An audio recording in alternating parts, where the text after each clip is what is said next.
Shares of Boeing under a bit of pressure this morning. Reports the company is the latest name getting caught in the crosshairs of the trade war with China. Phil LeBeau has the story for us. Phil.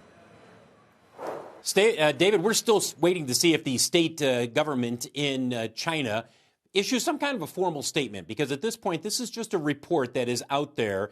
It has not been confirmed. Boeing is issuing no comment, so it's unclear whether or not this edict has actually been handed down, and we will see a pause in terms of deliveries and orders. The implication here, that's not going to be huge near term, but there's certainly implications longer term. Remainder of this year, Boeing is expected to deliver 29 aircraft to China. That's about 6% of their expected remaining deliveries in 2025, according to Jefferies and Cirium. And through 2030, they're expected to deliver about 186 aircraft to China. That's about 5% of the expected deliveries through 2030. We say expected here because it's still unclear if something is going to change in terms of 737 MAX monthly production. Their deliveries this year, 18 so far, and they do have a number that are in queue to be delivered relatively soon, pending whether or not China says go ahead with those deliveries. And remember, it is the state government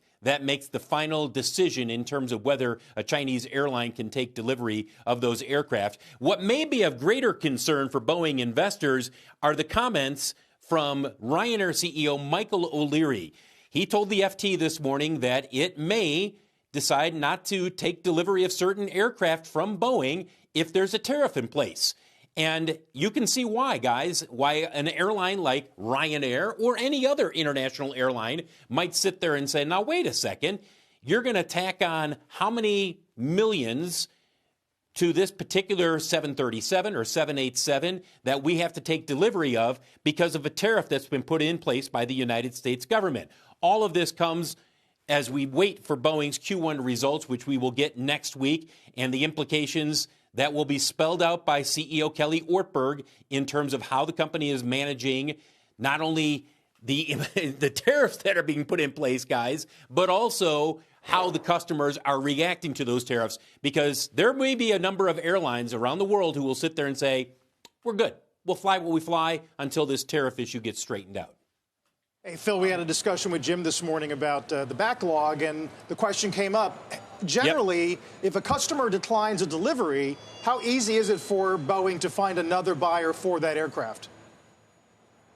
Generally, they can find it, but you have to. It's not like you have one sitting there and a customer says, we don't want that, because you've got the livery, you've got the interiors. Everything's been customized for that particular airline to take delivery of that particular aircraft. So if it's further out, you can make some adjustments and say, okay, we're going to reroute a 737 MAX that was headed to this airline. We're going to go to this airline instead because Airline A has said we're going to hold off on the delivery. That happens all the time.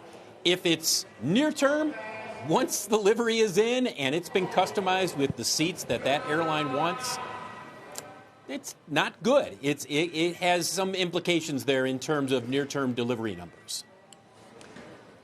Phil, do we know what percentage of parts in these jets comes from somewhere else and conceivably is going to be subject to a tariff on our borders? Right. A very high percentage of the sourcing is in the United States or USMCA.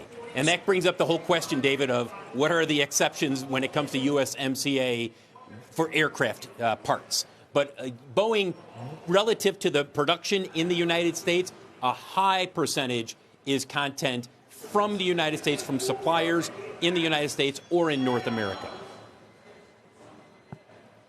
Phil, thank you. Really good explanation of a complex issue.